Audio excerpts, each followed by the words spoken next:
Basically आज करेंगे surface chemistry, ठीक है। Some of the most important chemicals are produced industrially by means of reactions that occur on the surface of the solid catalyst. Basically क्या है, जो कुछ important reaction है वो कैसे होती है, वो सिर्फ सरफेस पे जो सॉलिड कैटलिस्ट प्रेजेंट होते हैं उनकी वजह से होते हैं, ठीक है। उसके बाद होता है surface chemistry deal with phenomena that occur at the surface of a और इंटरफेस। द इंटरफेस और surface is represented by separating the bulk phases by hyphen and slash, ठीक है। For example the interface between the solid and a gas may be represented by solid gas or solid gas. Basically एक solid के ऊपर जैसे gas के particles हैं तो उसको कैसे रिप्रेजेंट करेंगे, या तो हाइफन से या स्लैश, ठीक है। Due to complete miscibility there is no interface between the gases. Basically अगर सेम गैसेस हो, जैसे वो उसके अंदर सोल्यूबल है तो उसके अंदर बीच में कोई भी इंटरफेस नहीं होगा। The bulk phases that we come across in surface chemistry में भी प्योर कंपाउंड और solution. Basically bulk phase compound भी हो सकता है, वो सॉल्यूशन भी हो सकता है, ठीक है। वो प्योर कंपाउंड भी हो सकता है, वो सॉल्यूशन भी हो सकता है। The interface is normally a few molecule thick that but it's area depend on size. Basically जो इंटरफेस है वो कुछ ही मतलब थोड़ा ही थिक होता है, लेकिन वो डिपेंड करता है उसका एरिया कितना है, ठीक है। तो the particle of the bulk phase, basically क्या है कि अभी इतना है, इतना सा ऑब्जेक्ट है तो उसका इंटरफेस कम चाहिए, और जो ज़्यादा बड़ा है उसका इंटरफेस ज़्यादा चाहिए, ठीक है। तो वो किसके साइज के ऊपर डिपेंड करता है, particle of the bulk phase, ठीक है। Many important phenomena noticeable amongst these being corrosion, electrode processes, heterogeneous catalysis, dissolution and crystallization occur at interfaces। मतलब ये बेसिकली जितने भी फिनोमेना है सारे सरफेस के फिनोमेना है, ठीक है। The subject of the surface chemistry find many application in the industry, analytic work and daily life situation, ठीक है। उसके बाद होता है to complete surface study meticulously, ठीक है, it becomes imperative to have a really clean surface, ठीक है। तो बेसिकली ज़्यादा रिक्वायरमेंट हो जाती है कि सरफेस जो है वो क्या हो क्लीन हो, ठीक है। Under very high vacuum of the order of 10⁻⁻8 to 10⁻⁹, ठीक है। It is now possible to obtain ultra clean surface. Basically ultra clean surface basically क्या है कि जो हमें क्लीन लगता है सरफेस वो भी क्लीन नहीं होता, तो अल्ट्रा क्लीन करने के लिए हमें हाई वैक्यूम कितने ऑर्डर, हाँ 10⁻⁻8 to 10⁻⁹ पास्कल तक का प्रेशर करना पड़ेगा, मतलब इतना कम प्रेशर करना पड़ेगा तब जाके हमें अल्ट्रा क्लीन सरफेस मिलेगा, ठीक है। Solid material with such clean surface need to be stored in the vacuum. Basically जो भी सॉलिड मटेरियल इतने क्लीन सरफेस के साथ होते हैं उनको किसके अंदर स्टोर करना चाहिए, वैक्यूम के अंदर, ठीक है। Otherwise this will be covered by the molecule of the major component, या तो अदरवाइज वो क्या हो जाएंगे, वो किसके मॉलिक्यूल से, molecule of the major component of air namely dioxygen और डाई नाइट्रोजन, ठीक है। बेसिकली अगर कोई भी सॉलिड है अगर वो इतना क्लीन है तो उसको वैक्यूम के अंदर ही डालना पड़ेगा, वरना ऑक्सीजन और डाई ऑक्सीजन O2 और नाइट्रोजन के मॉलिक्यूल क्या करेंगे उसके अंदर, उसको कवर कर लेंगे, ठीक है। In this unit you will be studying some important feature of surface chemistry such as adsorption, catalysis and colloid। basically ये आपको इस चैप्टर में पढ़ना है, इंक्लूडिंग emulsions and gels, ठीक है। adsorption बेसिकली ये क्या है, adsorption, ठीक है। There are several examples which reveal that the surface of a solid has the tendency to attract and retain the molecule of the phase with which it comes in contact। Basically क्या है, tendency to attract। Basically जैसे हमने school में किया था करते थे, ठीक है, क्या करते थे कि स्केल है उसको ना ऐसे बालों में रगड़ते थे स्केल को, ठीक है, और फिर छोटे छोटे ऐसे कागज़ काट के और फिर उसको उसके पास करते थे तो वो उसकी तरफ अट्रैक्ट होते थे। तो सेम यही है, और उस स्केल को अपने हाथ के बालों के पास करते थे तो वो बाल खड़े हो जाते थे। तो बेसिकली वो क्या करते हैं, वो यही करते हैं, वो क्या करते हैं, उनके पास टेंडेंसी टू अट्रैक्ट होती है, ठीक है, to retain the molecule of the phase with which it comes in contact, ठीक है। This molecule remain only at surface, ये मॉलिक्यूल सिर्फ सरफेस पे ही रहते हैं, and do not go deeper into the bulk, और ये बल्क के अंदर नहीं जाते। The accumulation of molecular species at the surface rather than the bulk of solid or liquid is termed as adsorption, ठीक है। क्या है कि जो एक्यूमुलेशन ऑफ मॉलिक्यूलर स्पीसीज है at the surface rather than in the bulk of a solid or liquid is termed as adsorption, ठीक है। उसके बाद आता है the molecular species or substance which concentrate or accumulate at the surface is called as adsorbate, ठीक है, जो कि क्या होती है, कंसनट्रेट या एक्यूमुलेट होती है सरफेस पे, उसको क्या बोलते हैं, adsorbate. And the material on surface of which the adsorption takes place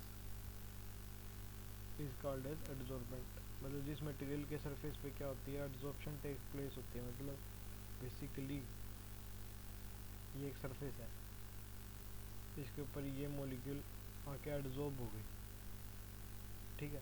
तो जो ये जिसका सरफेस है वो तो है एडसोर्बेंट, ठीक है, और जो आके एडजॉर्ब हुए उसको क्या बोलते हैं, एडजॉर्बेट।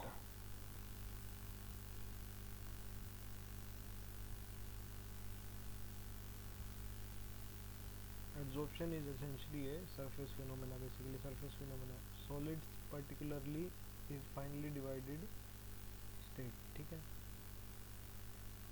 अगर कोई सॉलिड है तो वो फाइनली डिवाइडेड स्टेट में होगा, मतलब एक सॉलिड है उसको छोटे छोटे पीस में काट दिया जाएगा ताकि उसका जो इफेक्टिव सरफेस एरिया है वो क्या हो जाए, इंक्रीज हो जाए, ठीक है। Having large surface area and therefore charcoal, silica gel, alumina gel, clay, colloid metal is finely divided state act as a good एडसोर्बेंट।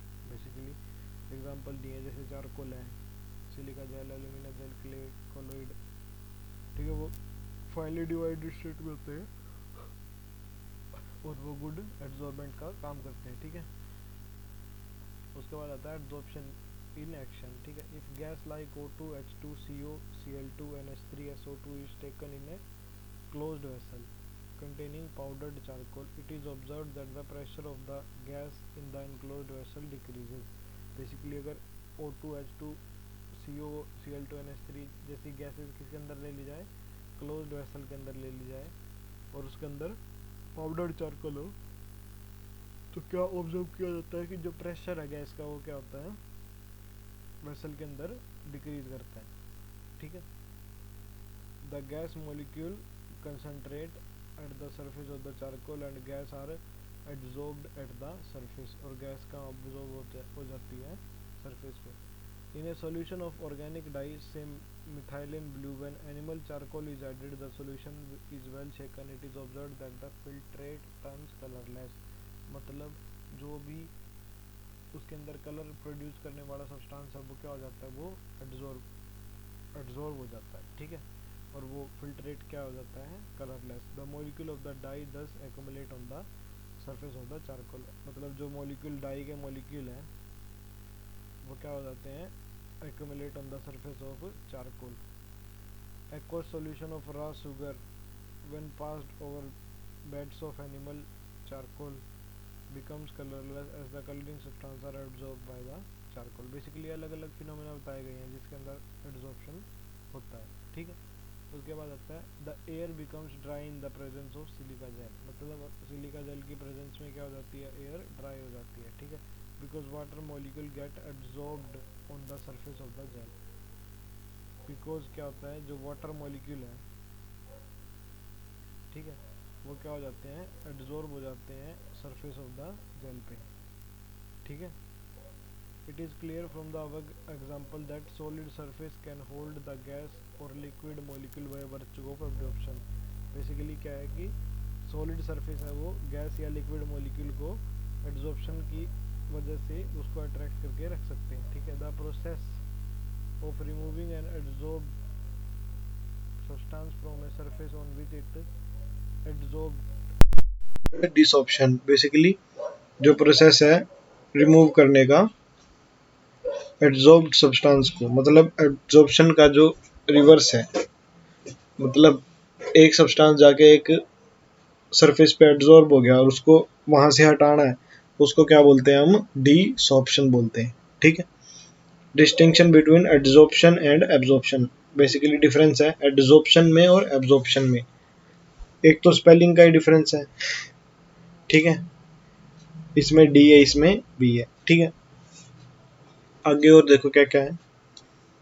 In adsorption the substance is concentrated only at the surface। Basically जो substance है वो सिर्फ surface पे concentrated होता है। ठीक है, and does not penetrate through the surface to the bulk of the adsorbent. Basically adsorption में जो सब्सटेंस है वो अंदर नहीं जाता है, वो सिर्फ कहाँ रहता है, वो सिर्फ सरफेस के ऊपर ही रहता है। ठीक है, ठीक है,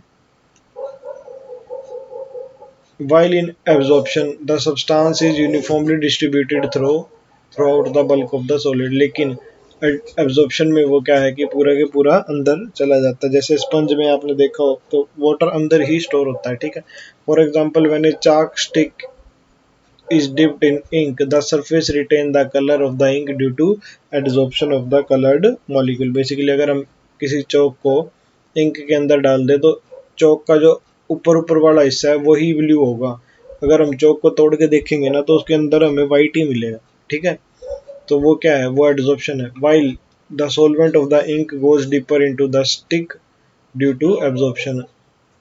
लेकिन अगर उसको ज़्यादा देर तक डुबोए रखें और वो उसके अंदर चला जाए जो इंक है, तो वो क्या होगी, वो होगी एब्जॉर्प्शन। ठीक है, on breaking the chalk stick it is found to be white from inside.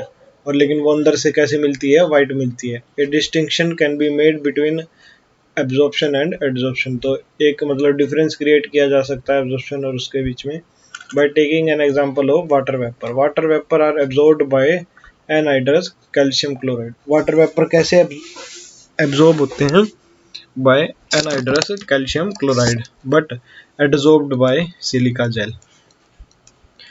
अगर वाटर, बेसिकली हमने ऊपर भी पढ़ा है कि सिलिका जेल अगर प्रेजेंट हो एयर में तो एयर ड्राई हो जाती है, मतलब वो वाटर को एब्जॉर्ब कर लेती है। ठीक है, लेकिन एब्जॉर्ब करने के लिए किसकी रिक्वायरमेंट होती है, एब्जॉर्प्शन के लिए किसकी रिक्वायरमेंट होती है, कैल्शियम क्लोराइड की। ठीक है,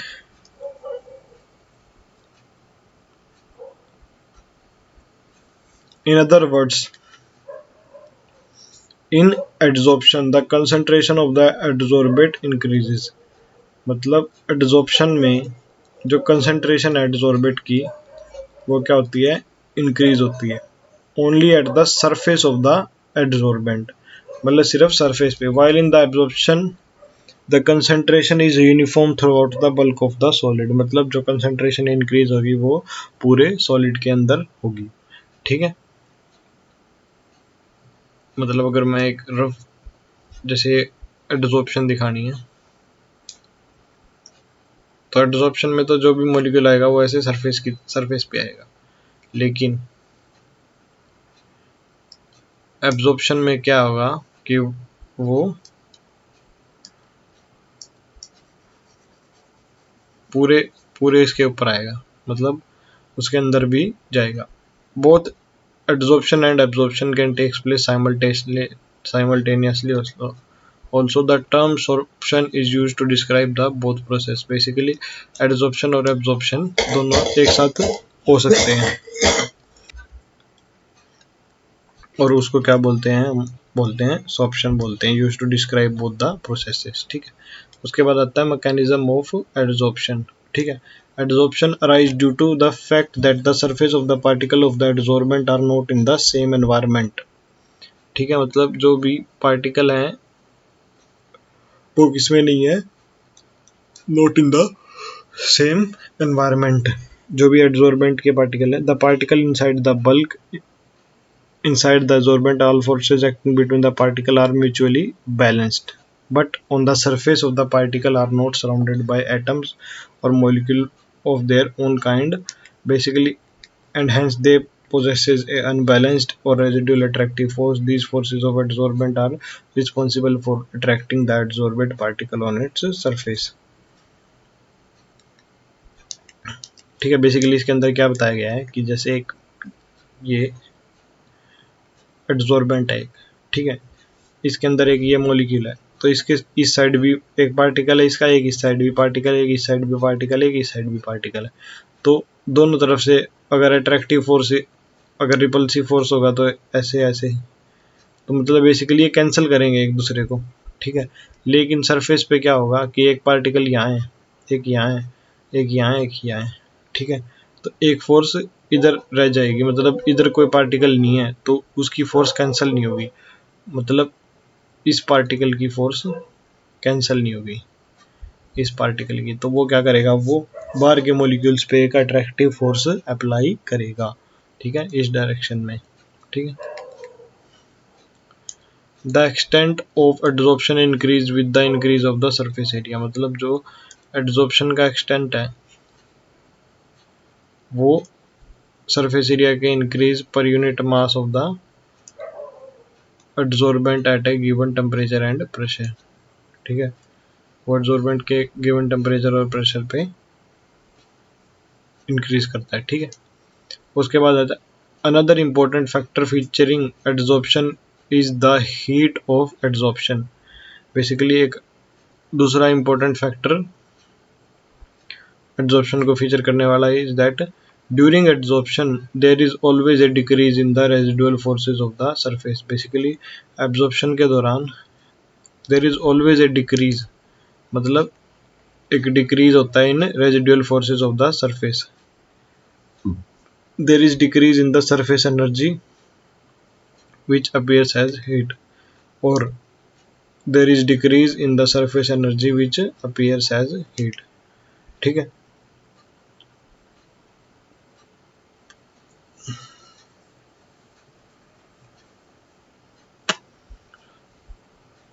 heat of absorption भी important है। during absorption there is always a decrease in the residual forces of the surface, there is decrease in the surface energy which appears as heat, basically इसके अंदर क्या बताया गया है कि अभी मैंने इधर बताया था कि ऊपर वाले पार्टिकल पे एक फोर्स रह जाती है, मतलब अनबैलेंस फोर्स, तो जब वो दूसरे पार्टिकल को किसी भी और दूसरी दूसरी कोई भी पार्टिकल को अट्रैक्ट करता है तो वो स्टेबिलिटी लाने की कोशिश करता है, तो जो सरफेस एनर्जी उससे क्या होती है, डिक्रीज करती है, ठीक है, मतलब वो स्टेबिलिटी की तरफ जाता है, ठीक है। और वो जो सरफेस एनर्जी डिक्रीज करती है, जो डिक्रीज्ड पार्ट है वो कैसे रिलीज होता है, एज हीट रिलीज होता है, और उसको क्या बोलते हैं हम, हीट ऑफ एड्सॉर्प्शन बोलते हैं, ठीक है। उसके बाद आता है adsorption therefore is invariably and exothermic process, मतलब अगर हीट रिलीज होगी तो उस प्रोसेस को हम क्या बोलते हैं, हम exothermic process. In other words delta H of adsorption is always negative, मतलब जो डेल्टा एच है एड्सॉर्प्शन का, मतलब जो डेल्टा एच एंथैल्पी है जो रिएक्शन की, वो क्या होगी, हमेशा एड्सॉर्प्शन की नेगेटिव, ठीक है। When A gas is adsorbed, ठीक है, the freedom of the movement of its molecule become restricted, मतलब अगर कोई गैस एड्सॉर्ब हुई है तो जो उसकी मूवमेंट है, मतलब जो उसकी पार्टिकल्स की मूवमेंट है वो रिस्ट्रिक्ट हो जाएगी। This amount to decrease in entropy of the gas, और उससे एंट्रोपी जो गैस की है वो क्या हो जाएगी, वो डिक्रीज हो जाएगी। एंट्रोपी क्या होती है, रैंडमनेस, ठीक है, after adsorption, that is delta S is negative, तो आफ्टर एड्सॉर्प्शन जो डेल्टा एस है वो क्या हो जाता है, वो नेगेटिव हो जाता है, ठीक है। Adsorption is thus accompanied by decrease in enthalpy as well as decrease in entropy, basically adsorption के अंदर क्या क्या होता है, डिक्रीज इन एंथैल्पी होता है, एंथैल्पी के अंदर डिक्रीज आता है, ठीक है, क्योंकि एनर्जी हीट एनर्जी की फॉर्म में रिलीज होती है, और डिक्रीज इन एंट्रोपी होता है, ठीक है। For a process to be spontaneous the thermodynamic requirement is that at constant temperature and pressure delta G must be negative, ठीक है। कोई भी थर्मोडायनेमिक प्रोसेस है उसको स्पॉन्टेनियस होने के लिए बस एक ही रिक्वायरमेंट है कि उसका जो डेल्टा जी है वो क्या होना चाहिए, कांस्टेंट टेम्परेचर और प्रेशर पे वो नेगेटिव होना चाहिए, delta G must be negative. There is a decrease in Gibbs energy, ठीक है, on the basis of equation delta G delta H minus T delta G can be negative if delta H is sufficiently highly negative value as minus T delta S is positive, ठीक है। मतलब delta G negative तब ही होगा जब delta H की sufficiently high negative value हो कि minus T delta S अगर पॉजिटिव भी हो तो वो उसको कवर कर ले और ओवरऑल जो है वो नेगेटिव आ जाए। कहने का मतलब ये है जैसे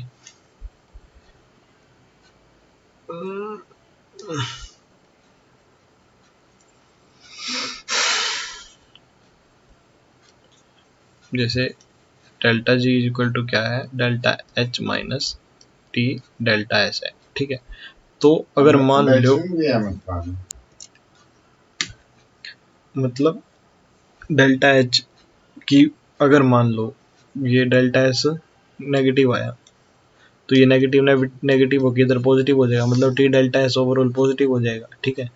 तो अगर टी डेल्टा एस की वैल्यू ज़्यादा होगी तो ये डेल्टा जी पॉजिटिव हो जाएगा, तो रिएक्शन स्पॉन्टेनियस नहीं होगी। तो मतलब डेल्टा जी की वैल्यू इतनी बड़ी होनी चाहिए कि वो टी डेल्टा एस के प्रोडक्ट से ज़्यादा होनी चाहिए, मतलब डेल्टा एच की नेगेटिव मतलब डेल्टा एच की मैग्नीट्यूड है वो टी डेल्टा एस से ज़्यादा होना चाहिए। एडजॉर्प्शन के केस में बोल रहा हूँ, ठीक है, क्योंकि एडजॉर्प्शन के केस में डेल्टा एस क्या होगा, नेगेटिव होगा, और ये नेगेटिव होगा तो ओवरऑल वैल्यू पॉजिटिव होगी, ठीक है। Thus, in an adsorption process which is spontaneous, a combination of these two factors make delta G negative. As the adsorption proceeds, delta H becomes less, ठीक है।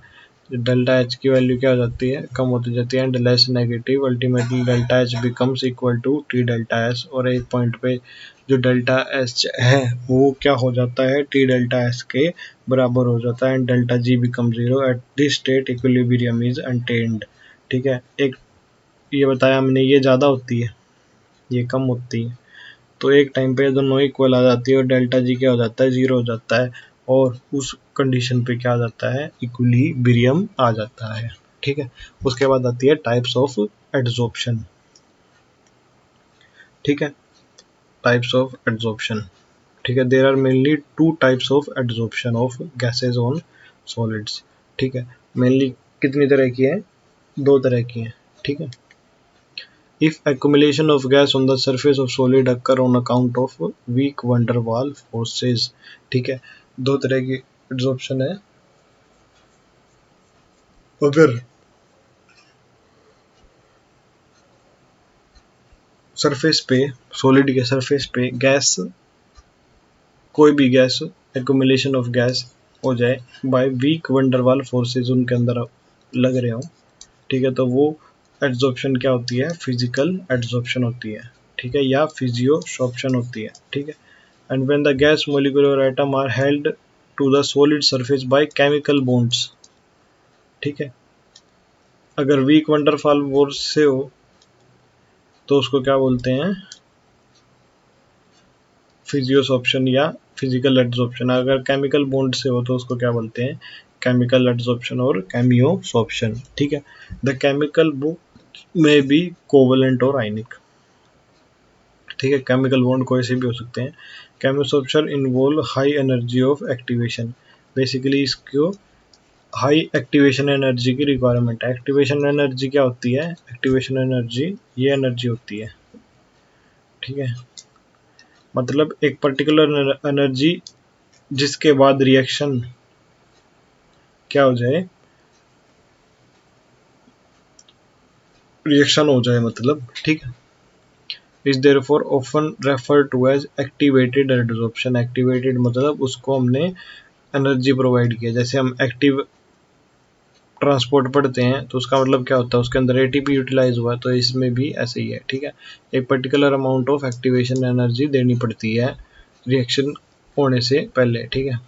These two processes occur simultaneously and is not easy to ascertain the type of adsorption, ठीक है।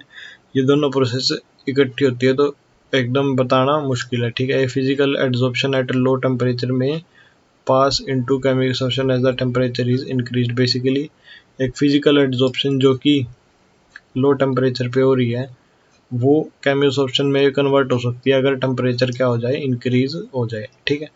For example, dihydrogen is first absorbed on nickel by van der Waal forces। Dihydrogen है वो निकल के ऊपर bye van der Waal forces पहले होता है, ठीक है। Molecule of hydrogen then dissociate to form hydrogen atom which are held on the surface by chemisorption। तो फिर उसके बाद क्या होता है, जो हाइड्रोजन के मॉलिक्यूल है वो डिसोशिएट करते हैं और किसके अंदर टूटते हैं, वो हाइड्रोजन एटम के अंदर टूटते हैं और फिर वो क्या करता है, वो केमिकल बॉन्ड बनाते हैं सरफेस के साथ और क्या करते हैं, केमियोसॉर्प्शन, ठीक है। वैसे इसके रिएक्शन वो भी आएंगे, क्या बोलते हैं, मेटल के ऊपर हाइड्रोजन की कम्बिनेशन, उसके अंदर 4 मेंबर्ड रिंग 6 मेंबर्ड रिंग बनती है, ठीक है। वो भी एक एडजॉर्प्शन का फिनोमिना है, ऑर्गेनिक के अंदर आएगा, ठीक है। ऑर्गेनिक में बताएंगे, ठीक है। वैसे मैकेनिज्म नहीं है लेकिन रिएक्शन में, हाइड्रोजनेशन रिएक्शन में ऐसे सरफेस है, उधर हाइड्रोजन ऐसे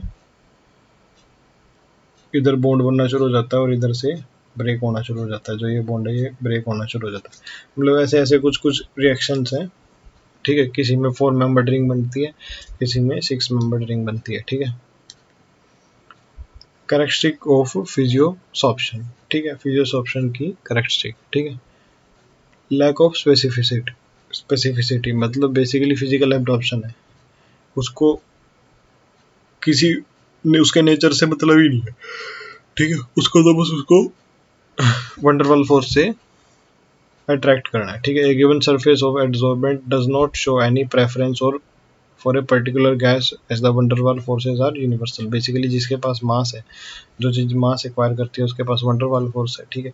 तो बेसिकली उसको उसके ऊपर कोई मतलब ही नहीं है कि वो चीज़ क्या है, किसी मतलब एक पर्टिकुलर गैस के लिए कोई प्रेफरेंस नहीं है, ठीक है। जो आ जाए उसी के साथ, ठीक है। नेचर ऑफ एडजॉर्बेट, उसके बाद है nature of adsorbate. The amount of gas adsorb bye solid depends on the nature of the gas, ठीक है। जो अमाउंट एडजॉर्ब हुई है गैस की वो किसके ऊपर डिपेंड करती है, नेचर ऑफ गैस पे, ठीक है। In general easily liquefiable gas with higher critical temperature are readily adsorbed as van der Waal forces, ठीक है। जितनी भी इजीली लिक्विफेबल गैसेज है मतलब जो इजीली लिक्विफाई हो जाती हैं with high critical temperature are readily adsorbed. Basically वो कैसे एडजॉर्ब हो जाती हैं, वो readily by van der Waal forces as are stronger near the critical temperature, ठीक है। जो van der Waal फोर्सेज हैं वो स्ट्रोंग होती है नियर क्रिटिकल टेम्परेचर, मतलब जो क्रिटिकल टेम्परेचर के पास जो है वो van der Waal फोर्सेज क्या होती हैं, स्ट्रोंगर हो जाती हैं और वो क्या होती है, रेडिली एब्जॉर्ब हो जाती है, ठीक है। 10 1 gram of activated charcoal absorb more sulfur dioxide critical temperature 630 then methane critical temperature 190 is still more than 4.5 ml of dihydrogen critical temperature this। Basically इसके अंदर क्या बताया है कि 1 gram of activated charcoal absorb more sulphur dioxide, मतलब 1 gram activated charcoal ज़्यादा sulphur किससे करेगा, then methane which is still more than 4.5 ml of dihydrogen, ठीक है।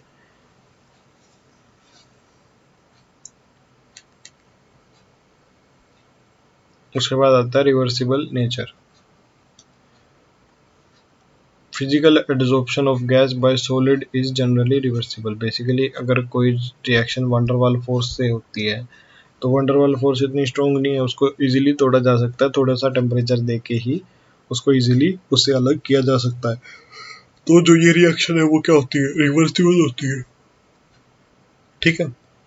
तो मोर of gas is adsorbed when pressure is increased, basically जितना pressure increase होगा उतनी ही गैस क्या होगी, एड्सॉर्ब होगी, ठीक है। More of gas is adsorbed when the pressure is increased, ठीक है।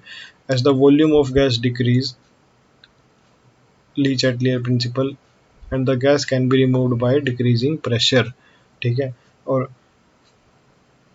गैस को हम कैसे रिमूव कर सकते हैं, अगर प्रेशर बढ़ाने से गैस ज़्यादा एड्सॉर्ब होगी तो उसको रिमूव करना तो प्रेशर डिक्रीज कर दो, ठीक है। Since the adsorption process is exothermic, ठीक है। एड्सॉर्प्शन क्या है, एक्सोथर्मिक है। The physical adsorption occur readily eight low temperature, तो बेसिकली ज़्यादा टेम्परेचर देने की ऐसा कोई रिक्वायरमेंट होती नहीं, मतलब रिएक्शन स्पॉन्टेनियस होती है, ठीक है। एक्सोथर्मिक होती है, एनर्जी रिलीज करती है, मतलब स्टेबिलिटी की तरफ जाती है, ठीक है। And decreases with increasing temperature, अगर टेम्परेचर इंक्रीज कर दिया, ठीक है, तो उसका जो स्टेबिलिटी वाला पंगा है वो नहीं आएगा। कहने का मतलब ये है कि जो उसका एनर्जी लेवल है वो बढ़ जाएगा। अभी एक एग्जांपल से बताता हूँ मैं आपको, देखो अभी क्या है कि टेम्परेचर भी एक particular amount of energy acquire करता है। अभी एक बॉडी है वो 30 डिग्री सेल्सियस पे है, ठीक है।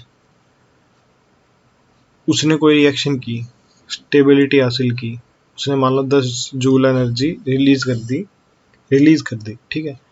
उसके पास मान लो 20 जूल टोटल एनर्जी थी, ठीक है।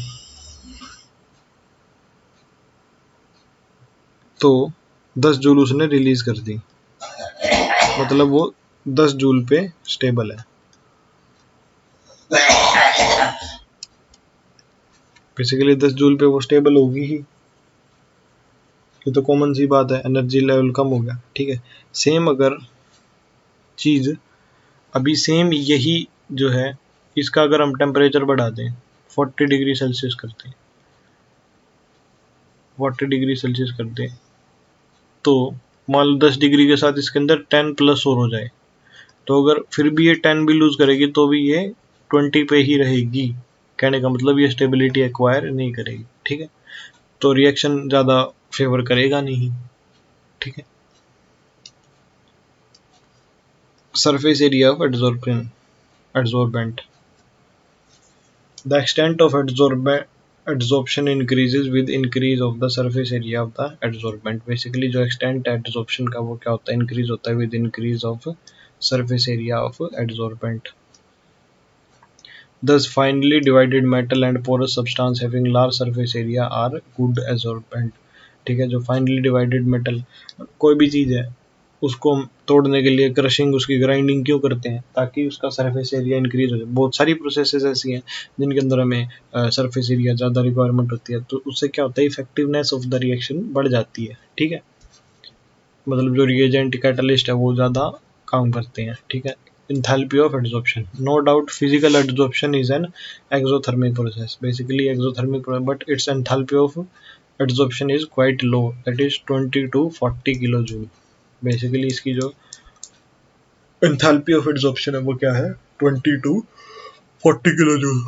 This is because the attraction between gas molecule and solid surface is only due to weak van der Waals forces। Basically van der Waals forces इतनी ज़्यादा strong forces नहीं होती, तो उससे आप एनर्जी रिलीज भी ज़्यादा एक्सपेक्ट नहीं कर सकते। उसके बाद आता है करेक्टरिस्टिक्स ऑफ कैमियोसॉर्प्शन, ठीक है। अभी देखो जैसे फिजिकल एब्जॉर्प्शन थी, बेसिकली उसकी रिवर्स ही लगा लो, ठीक है। वो लेस स्पेसिफिक थी, मतलब उसको उससे मतलब ही नहीं कि क्या चीज़ है, उसको प्रेफरेंस किसी को कुछ देनी नहीं है, उसको वन डर वाल फोर्स से मतलब है, ठीक है।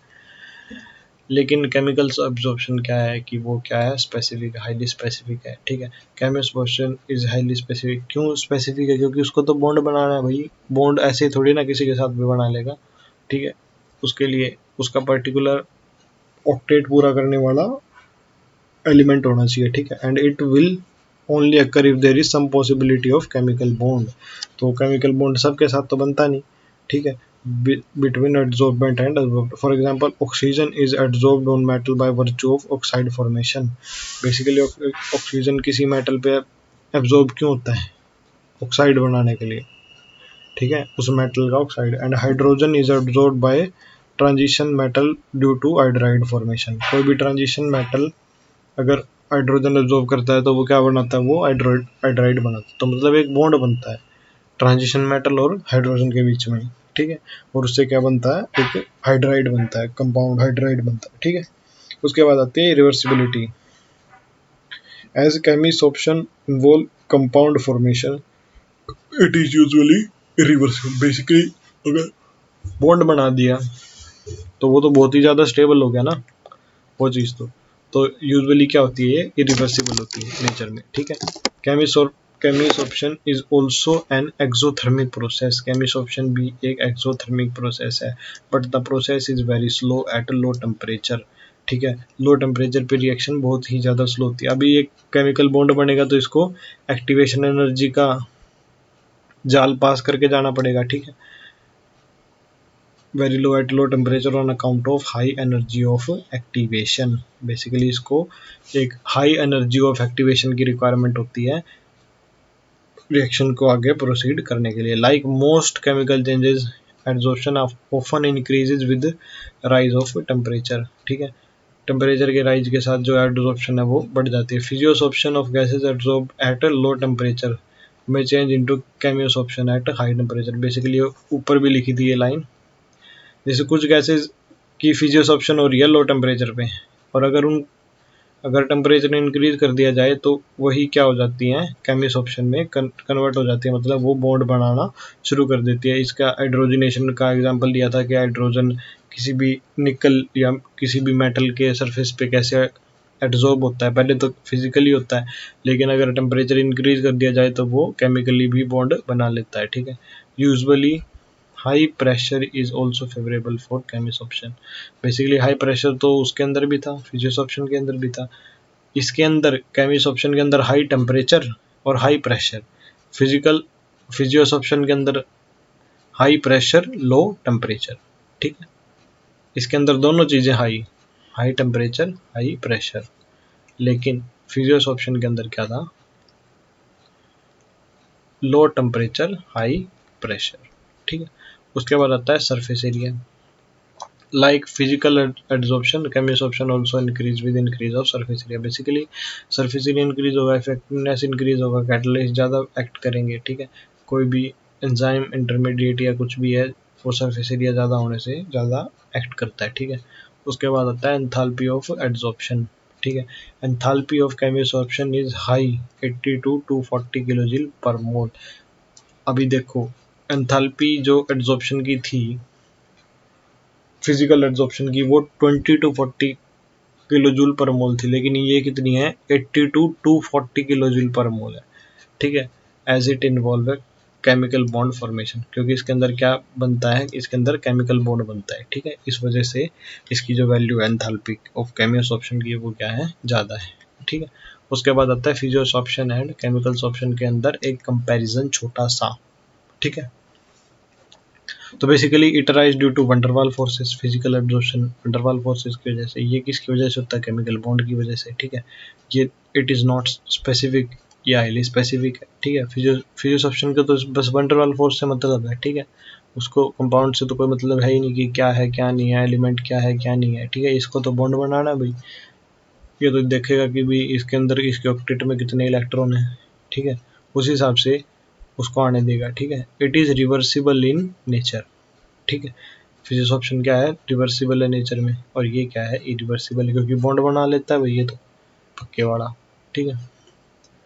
मतलब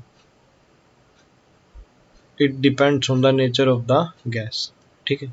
ये more easily liquefiable gas are absorbed readily, मतलब जो ज़्यादा इजीली लिक्विफेबल गैस है वो क्या होती है, एब्जॉर्ब रेडिली होती है, ठीक है। It also depend on the nature of gases which can react with absorbent show chemisorption. Basically ये रिएक्टिविटी बेस पे डिपेंड करता है नेचर, ठीक है,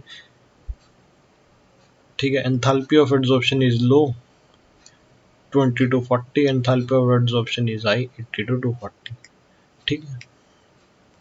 क्योंकि इसके अंदर क्या होती है, केमिकल बॉन्ड फॉर्मेशन होती है, ठीक है। उसके बाद आता है low temperature is favourable for adsorption, ठीक है। हाई टेम्परेचर इज फेवरेबल क्योंकि हमें एक्टिवेशन एनर्जी का जाल पार करना है, ठीक है। It decreases with increase of temperature, मतलब टेम्परेचर इंक्रीज होगा तो फिजियोस ऑप्शन क्या होगा, डिक्रीज होगा। लेकिन इसके अंदर क्या होगा, अगर टेम्परेचर इंक्रीज होगा तो फिजियो केमिकल डिसॉर्प्शन भी क्या होगा, इंक्रीज होगा, ठीक है। उसके बाद होता है no appreciable activation energy is needed. Basically इसके अंदर कोई एक्टिवेशन एनर्जी की रिक्वायरमेंट नहीं होती, लेकिन केमिस ऑप्शन के अंदर क्या होती है, high activation energy is sometimes needed, ठीक है। It depends on the surface area, it increases with an increase of surface area. Basically ये सरफेस एरिया पे डिपेंड करता है और इंक्रीज करता है किसके साथ, इंक्रीज ऑफ सरफेस एरिया के साथ, ठीक है। It also depend on the surface area, it too increase with increase of surface area. Basically surface area पे तो दोनों ही इंक्रीज पे इंक्रीज करते हैं, ठीक है। It result into multi molecular layer or adsorbent surface under high pressure, it result into unimolecular layer. ये सबसे इंपॉर्टेंट है बेसिकली, ये थोड़ी समझने की चीज है। अभी देखो इधर फिजियोस ऑप्शन का बना देता हूँ, इधर केमिस ऑप्शन का बना देता हूँ, ठीक है। क्या हुआ, इसके अंदर अट्रैक्शन पैदा हुई, इसके अंदर ललक हुई कि मैं किसी को अट्रैक्ट करूं, ठीक है। तो इसने कोई भी गैस आ गई उसको ऐसे अट्रैक्ट कर लिया, ठीक है। अभी कुछ कुछ अभी अंदर के मॉलिक्यूल का साइज बड़ा था, इनका इतना बड़ा नहीं था। एक एग्जांपल ले लो ना, ठीक है। तो अभी भी थोड़ी थोड़ी अट्रैक्शन की इसको रिक्वायरमेंट है, तो ये क्या करेगा, ऊपर और एक दो लेयर एब्जॉर्ब कर लेगा, ठीक है। ऐसे ही अगर फिर भी पूरी नहीं हुई, फिर थोड़े बहुत एक दो मॉलिक्यूल क्या कर लेगा, एड्जॉर्ब कर लेगा। मतलब ये ऐसे मल्टी लेयर में एड्जॉर्ब कर सकता है क्योंकि ये फिजिकल एड्जॉर्प्शन है। इसको एलिमेंट से मतलब या गैस से कोई मतलब ही नहीं है कि वो कौन सी गैस है, ठीक है। उसके ऑक्टेट में कितने इलेक्ट्रॉन है, उसकी रिएक्टिविटी क्या है, ठीक है। बस जो ज़्यादा इजीली लिक्विफेबल है वो ज़्यादा रेडिली एड्जॉर्ब होंगे, ठीक है। लेकिन इसके अंदर क्या होगा, इसके अंदर तो वही फर्स्ट में ही क्या होगा, बॉन्ड बन जाएगा, ठीक है। बॉन्ड बन गया तो मतलब ये पक्का काम हो गया, ठीक है। और ये क्या है, ये यूनिमॉलिक्यूलर मतलब सिंगल ही लेयर बनाती है, ठीक है। और ये क्या होती है, मल्टी लेयर बनाती है। नेक्स्ट हमारा है एड्जॉर्प्शन आइसोथर्म, ठीक है। बेसिकली क्या है, the variation in amount of gas adsorb by the adsorbent with the pressure at constant temperature, ठीक है। मतलब ये अमाउंट ऑफ गैस और adsorbed by the adsorbent with the pressure at constant temperature can be extracted by the means of curve that is termed as adsorption isotherm। Basically x by m और p के बीच का graph क्या है, adsorption isotherm, ठीक है। उसके बाद आता है Freundlich adsorption isotherm। 1909 gave an empirical relationship between the quantity of gas absorbed by unit mass, basically x क्या है, क्वांटिटी ही तो है, y यूनिट मास, ठीक है। and the pressure at a particular temperature, the relationship can be expressed by the following equation। Basically ये क्या है, x by m is equal to kp की पावर 1 by n, ठीक है। इसमें n क्या है, ऑलवेज ग्रेटर देन 1, मतलब जो 1 by n है वो क्या है, ऑलवेज लेस देन 1, ठीक है, ठीक है। where x is mass of the gas absorbed on mass n, and p, k and r the constant which depend on the nature of the adsorbent, ठीक है। and the gas at a particular temperature, ठीक है। the relationship is generally represented in form of curve where mass of gas is absorbed per gram of the adsorbent is plotted against pressure, and these curve indicate that at a fixed pressure there is decrease in physical adsorption with an increase in temperature. These curve always seem to approach saturation at high pressure। basically ये curve क्या है, जैसे जैसे pressure increase होता जा रहा है ये सेचुरेट होते जा रहे हैं, ठीक है। मतलब इसके बाद ये कांस्टेंट हो जाएंगे, ठीक है। फिर अगर हम दोनों तरफ लॉगरिदम ले लें तो ये इक्वेशन बनती है, ठीक है। इसके ऊपर नीट में क्वेश्चन आया हुआ है कि इसका स्लोप क्या होता है, तो इसका स्लोप क्या होता है 1/n इसका स्लोप होता है। बेसिकली ये वही इक्वेशन है y = mx + c, ठीक है। इधर भी दिया हुआ स्लोप क्या है इसका 1/n, log k क्या है इसका इंटरसेप्ट, और ये क्या है log x/m, ठीक है। उसके बाद the validity of isotherm can be verified by plotting log my on y axis coordinate and log p on the x axis का, ठीक है। if it comes to be straight line, ठीक है, the friendly isotherm is valid otherwise not। अगर ये straight line आ जाए, ठीक है, log x/m और log p का जो ग्राफ है वो अगर स्ट्रेट लाइन आ जाए तो वो फ्रेंडली आइसोथर्म उसमें वैलिड है, अगर अदरवाइज फ्रेंडली जो आइसोथर्म है वो वैलिड नहीं है, ठीक है। The slope of the straight line gives value of 1/n, ठीक है। तो जो स्लोप है जो लाइन का वो क्या देगा 1/n। The intercept of y axis give the value of log k, जो इंटरसेप्ट है वो क्या है log k होगा, ठीक है। The friendly isotherm explain the behavior of the adsorption in approximate manner। Basically paper में क्या करेगा, कोई ग्राफ दे देगा, ठीक है, उसकी b की वैल्यू दे देगा, a की वैल्यू दे देगा, पूछ लेगा n की वैल्यू बताओ। अब स्लोप हमें पता है 1/n है तो n की वैल्यू हम निकाल सकते हैं, a/b हो जाएगी, ठीक है, ठीक है। The factor 1/n can have value between 0 to 1, ठीक है। प्रोबेबली रेंज फ्रॉम 0.1 to 0.5, मतलब ये प्रोबेबल रेंज है। दस equation 5.2 hold a good over A limited range of pressure. Basically एक पर्टिकुलर लिमिटेड रेंज पे ही ये एप्लीकेबल है, ठीक है। when 1/n is equal to 0, x/m is constant, the adsorption is independent of pressure, ठीक है। जब 1/n की वैल्यू कितनी हो जाए 0 के बराबर हो जाए तो जो एड्सॉर्प्शन है वो इंडिपेंडेंट ऑफ प्रेशर, मतलब वो प्रेशर पे फिर डिपेंड नहीं करती। इधर तो प्रेशर के ऊपर डिपेंड कर रही है, पी की पावर दी हुई है कुछ 1/n, ठीक है, लेकिन अगर 1/n की वैल्यू 0 हो जाए तो वो डिपेंड नहीं करेगी। आप ऐसे भी नॉर्मली देखो ना, मतलब ये कुछ वो नहीं है, वे मैथमेटिकली एक ही फॉर्मूले की बातों को अलग अलग से लिखा हुआ है। अगर मैं इसके अंदर 1/n को 0 लिख दूं तो ये क्या हो जाएगा k p की पावर 0 हो जाएगी, और p की पावर 0 का मतलब k × 1 हो जाएगा। p की पावर किसी की भी चीज़ की पावर 0 क्या होती है 1 होता है, मतलब वो डिपेंड ही नहीं करेगी। तो ये वही बात लिखी हुई है लेकिन अलग अलग लाइन बना के लिखी हुई है, ठीक है, बच्चे कंफ्यूज हो जाते हैं। उसके बाद क्या है 1/n = 1, x/m = k। लेकिन अगर 1/n की वैल्यू 1 हो जाए तो x/m क्या होगा k, और x/m डायरेक्टली प्रोपोर्शनल टू क्या हो जाएगा p के डायरेक्टली प्रोपोर्शनल होगा। And the adsorption varies directly with pressure, और जो एड्सॉर्प्शन होगा वो किसके साथ डायरेक्टली वेरी करेगा प्रेशर के साथ, ठीक है। Both the condition are supported by experimental results, basically दोनों ही एक्सपेरिमेंटल रिजल्ट्स के साथ वेरीफाई की गई हैं, ठीक है। The experimental isotherm also seem to approach saturation at high pressure, ठीक है।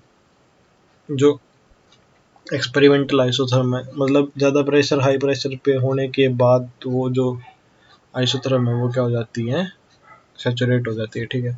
This can not be explained by Freundlich isotherm, ठीक है, ये एक्सप्लेन नहीं होगा Freundlich isotherm. Thus it fails at high pressure, ठीक है, और ये किस पे फेल हो जाएगा हाई प्रेशर पे फेल हो जाएगा, ठीक है। उसके बाद आता है एड्सॉर्प्शन फ्रॉम सॉल्यूशन फेज,